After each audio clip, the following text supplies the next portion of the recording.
There's so many ways for you to show up online, profit, and make an impact with your business. That's what the Heart-Centered Business Success Show is all about. Inspiring you with stories of generous women and equipping you with real strategies to help your business succeed, because I know you've got a powerful gift to share. Thanks for tuning into the show.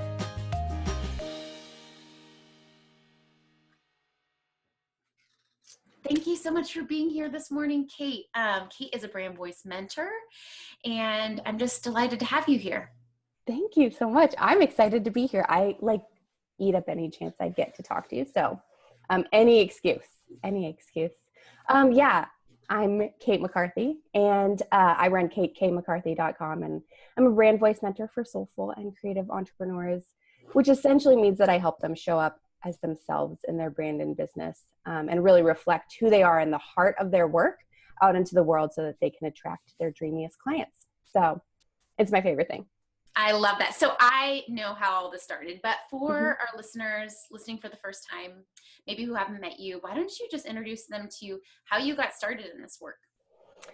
So to be totally honest, which is always the best way. It's always the best way. I tend to think of, I accidentally started this business. I had been a health coach before and it hadn't fit right. And so I had closed up shop to that a couple of years ago, and was kind of rethinking going back into career reset, because I think that that's what happens. And a friend of mine was like, Kate, stop it. You're a writer, you need to put something out there, just make an offer. My mom had just gotten sick and I needed to find something that was going to be flexible, so that I could go to doctor's appointments or be there if the emergency room called or whatever. So I was in this one group and I put out an offer. It was the most ridiculous offer that now that I look back at it and the amount of work that it took to follow through on that offer, I was losing money and sleep and sanity. It was just, I was a copy editor. I was I can do editing. I can just take people's stuff and make it shine and send it right out. And so that's how I started. And the more offers that I've made since then, the more and more I've realized what it is that I really love, what lights me up, who my dream clients are. Because I originally thought that it could just be any entrepreneur. And I originally thought that I could just do really surface level work. And I've learned that that's not who I am, and that's not what I'm about. And that's not what makes me excited about this work. So since then, it's really changed and grown. And I've learned that I have a special skill for helping kind of strip away the things that hold us back from showing up, and helping to find the words, and I guess the energy to be able to show up in front of an audience in a really authentic and professional and integrated and cultivated way, this magical combination where your brand meets your life. And so, yeah, that's how I got started. I love that story. I love too that example of just showing up, right? You never would have gotten to where you're at today if you didn't just say, okay, what skills do I have and how much money can I charge for it? And okay, here it is, world. Do you want to buy it? Before we fast forward to where you're at today, back in those first few early moments, if there is anyone that's in that place of what do I offer online and can I charge for it? What do you feel helped you get the courage to charge that bit of money for the copy services? I think that for me, the thing that really helped me to do that was one, the encouragement of my peers. Mm-hmm. So if you're listening to this, know that you can do this and you can charge money for it. And what I had charged initially was just an entirely made up sum of money. But I also recognize that there is an exchange of energy. There needs to be something given back. There's an investment when a client pays you money, even if it's a really small nominal fee. There's some shift in the relationship that I thought was really important there. Since then, it's become easier to figure out how much money feels comfortable to charge. But that first one was just a shot in the dark and making sure that I was being compensated for my work. So I love that. Right. So it's charging something, right? Like actually does a service to your clients and to you, even if it's like, okay, I'm going to start with the low price because that's what I feel confident selling right now. And I'm going to raise it later. But it's like, I'm going to at least have that boundary of having some sort of hurdle to jump before I just let any old person work with me. Yes, absolutely. Absolutely. Yeah. And how do you feel like that shifted to where you're at now, which is doing work that's way more aligned with your heart and that you're compensated more for? I think that with each and every client, my confidence has grown. And you and I have talked about this at length, but this entrepreneurial journey is like a challenge. And that's one of the reasons why I really love it, is it stretches me in ways that I never would have been stretched before. Like, who would have thought that I would be like asking for, thousands of dollars for something that I'm like, not me. I come from the nonprofit world, and like thousands of dollars seems like a good paycheck over multiple months. Like, so I think for me, the confidence has grown by getting clients, but also by doing like the scary thing. Like sometimes I had to charge the amount and then the confidence followed after that. So it kind of goes both ways. Interesting, which is, I bet, almost similar to how you felt at the start too. Even though it was a smaller amount, it was still like, are people going to pay this? Like, it's always scary. Like always scary until you say it enough times in the mirror. I was talking to a client the other day and I was like, okay, so how much do you charge for this? And she was like, and I was like, okay, this week, like, we're just going to practice saying that amount in the mirror until you're comfortable with the amount so that you're able to really show up with confidence and own that number. Because otherwise you're always going to be questioning it. And Beautiful. So how would you, if someone's never heard of the term brand voice mentor before? Yeah, because I made it up. Which I love it. What would you say is the core of the work that you do now in your business? I think that the core of the work that I do now, which is different, thank you for that. Like, it's way different than what I did before. I used to do copywriting, and that is no more. I think that what I do now is I help people turn up the volume on their message and their mission. And a lot of times that means removing the gunk that's kind of in the way of getting that work out. And kind of cluing into the real foundation of branding, which isn't about fonts and it isn't about, colors, and it isn't about the images that you put on your website. Sorry. It's about getting super clear about who you are and what you're about so that you can reflect that out.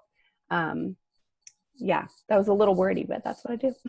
It's beautiful. Yeah. So for this business, for your brand voice mentoring, when you think about your first client that you landed with this business, or one of your first clients, the one that stands out to you the most, maybe it wasn't a strategy at the time, but in hindsight, like what strategy was it that you used to connect with that client? The strategy that I used to connect with that client. And it may not have been a strategy at the time. No, right? and the thing is like, it's the only strategy that's worked for me, which has been kind of stripping strategy away. And building relationships. A need popped up, I saw it, and I offered my services. And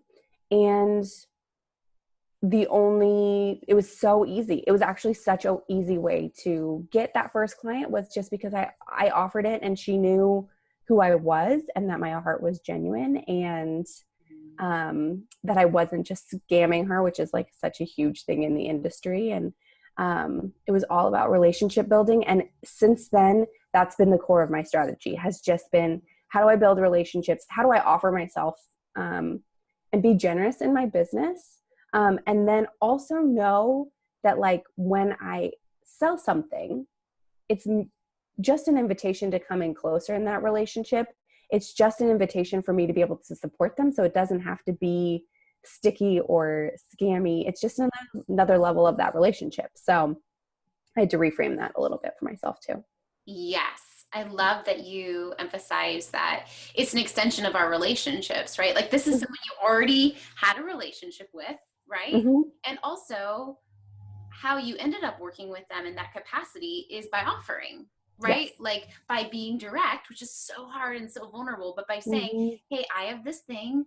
This is what it looks like. This is how much it would cost. Are you interested in doing it? Yes. Pause, right? Yes. Ah, tell us Awkward about that. silence. Yeah. Um, I mean, that's how it feels. It just feels those direct asks, particularly at the beginning, they're terrifying. Um, and I think too that we think that we're taking something from our clients when we think that we're taking money when we're selling something, when really we're giving something. And so for myself, I had to kind of harness that knowledge that this is what the person needed. Like I'm not, you've talked about this quite a bit about the fact that like the people that are hiring us, we want them to have good boundaries too. We want them to be able to speak up for themselves and advocate for themselves. And so knowing that I'm talking to strong humans who can make the decision for themselves, when I ask them, they can say no, and that's okay. But yeah, making that ask, they'll never know that there's an opening. They'll never know that you can support them. Particularly if you have built that relationship, it actually becomes easier to make that ask. And to continue working with them. I don't know if that makes sense, but. Totally makes sense. And I Okay. totally agree. And I think maybe a little known fact is that like, even though like, I mean, just sharing honestly for me, like, even though Mm-hmm. like I'm fully booked right now, like every time a client spot opens up, I feel that vulnerable feeling again. Right. Yeah. But I think the minute I don't feel, and not that I'm used to it now, so it's not really Right. scary, but it still feels vulnerable. But I think for me, I like that it feels vulnerable because it means Yes. that I'm in integrity and I'm being a leader in my business and I'm going first, right? Like I'm charting the Mm. waters for my client and I'm leading. And like I think that a lot of women take that vulnerable feeling and they make it that they're doing something wrong, but I actually mean it means we're doing something right. I could not agree more. Well said. Boom. Boom. Beautiful. Mic So drop. what would you say is I kind of just shared mine, sort of one of mine, but like, what is your biggest hashtag heart-centered problem in your business that you Mm. have had to face or are working on overcoming, and what truth do you use to fight it? Oh my goodness. I think that my biggest hashtag heart-centered problem is I think that as heart-centered humans, and I know this for myself, that when I see a need, I try to fill a need. That happens in my family, that happens in my friendships, and it happens in my business. So sometimes it means that I start offering things that are things I can do, but not things that I should do for the health of my business. So for example, for that, I keep going back to copywriting. And now I have Post-it notes all over behind my desk that say no more copy projects, because while I can do it, it's not the calling of my heart. So for myself, I just have to like do the scary thing and keep saying no to those things, knowing that I say yes to everything that I want to be doing and the direction that my business is going. Yeah. So important. And what, like, to someone that is on the other side of that, and maybe like it sounds like you've said the no, but now you're just on the continual no's, right? Like Yeah. no, and now I'm going to keep saying no. Like Yes. what about someone who hasn't yet said no to something that maybe is good in their life or business, but isn't like the best, right?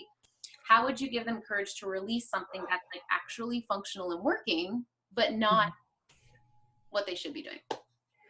It's terrifying. And also, I'm so sorry, little morning scratch in my voice. My husband always says that he loves my morning laugh the best because it's like kind of wheezy.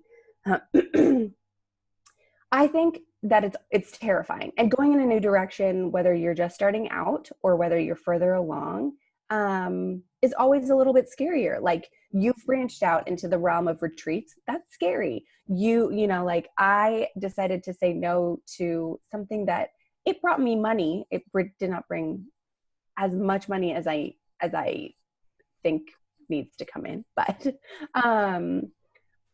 I would say there are kind of two ways to do this, and it depends on the person, right? Like For some people, easing out of it is the best thing. I know for myself, with each month, I took on one less copy project and one more mentorship. And that kind of eased the pain a little bit. For other people, they just have to like hack it off, like just remove the limb. And it's painful.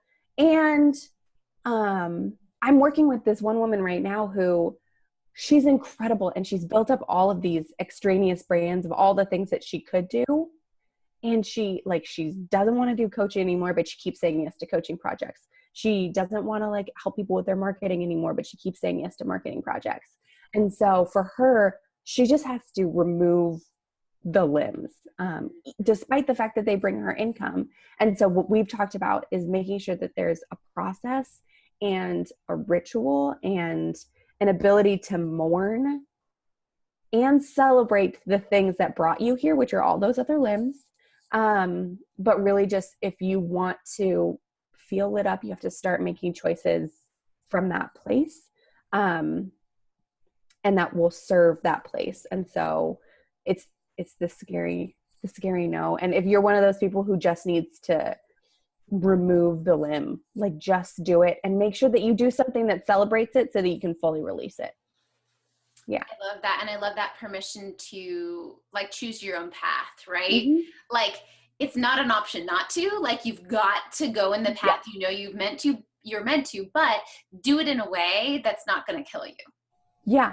Yeah. Whatever is best for you, but know that like whatever is best for you is also that no. So start practicing saying it. And I also think that when I've said no in my business, it's allowed me to say no in my life to things that don't serve me there as well. So I totally agree that like being healthy in your business and growing your business has a byproduct of being a healthy human. Yes. That's my favorite part of my work is that like when you show up in your business, you start to show up in your life and all of a sudden things shift pretty massively. Absolutely. So is there any sort of affirmation or anything you tell yourself or remind yourself in the moment when you need to say no to something that you could do that you've chosen not to? I don't know if there's anything that I say to myself in the moment other than I like to keep my feet on the floor. They were off the floor right there, but I've returned them now, and close my eyes and remember my purpose. And then like I said, I have Post-it notes all over to remind me when I am doubting myself, because we do that. I have one that says, just because I can doesn't mean I should. I have one that says no more copy projects, like I said.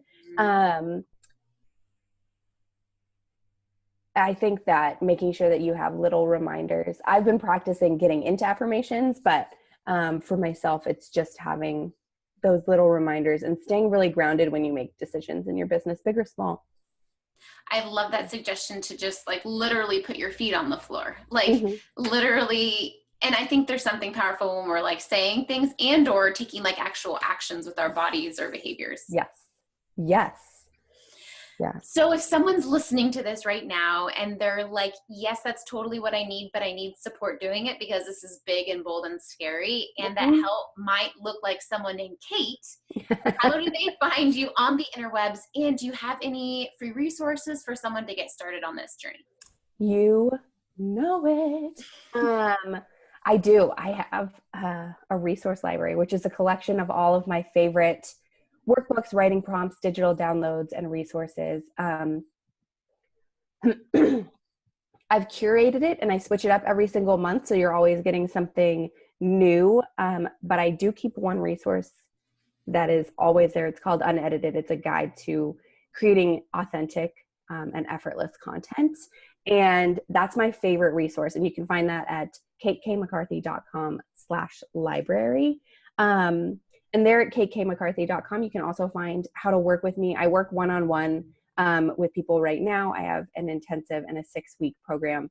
That's how I start with all of my clients. And I would love to be able to support you. But check out the resource library. It'll get you started immediately. And then we can talk about how to move forward in a way that feels really authentic and aligned and like harnesses all that courage that you have inside of you that is hard to pull out by yourself.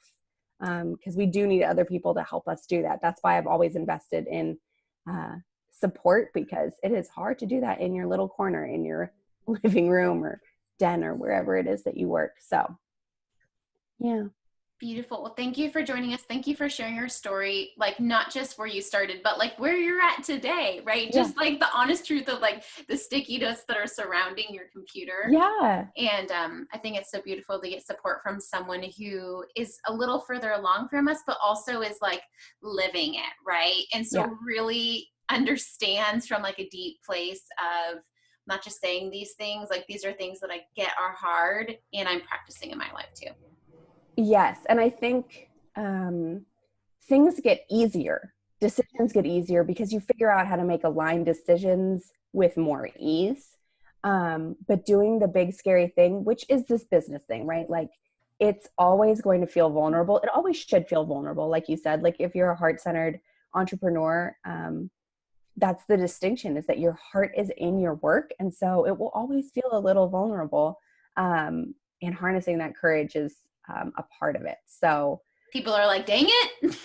yeah, I know, but that's But it does also get the easier, beautiful like thing. way easier. Yes. Yeah. And it also means that like the ripple effects of your work when you're doing that deep work are so much farther, because you work with, I mean, like the people who are listening and watching, I don't know how you're going to use this. They're heart-centered humans, which means that like their soul is out there doing this work, which means that they want to make an impact, whether that's locally with their clients, with their globe, on a global level. And so I know that it's a little scary, and making new choices, like even if you're farther along in your business, it still feels like, ooh, something new. Okay, let's do this. But having somebody along there for the journey and to help you figure out how to do it in a way that feels and sounds like you that's my favorite part. So Beautiful. yeah. I will post the link, but you can go to kkmccarthy.com/library to get unedited Mm-hmm. all the other goodies in your resource library. Yeah. Thank you. I'm so Thanks glad to be for here. being here. Yeah.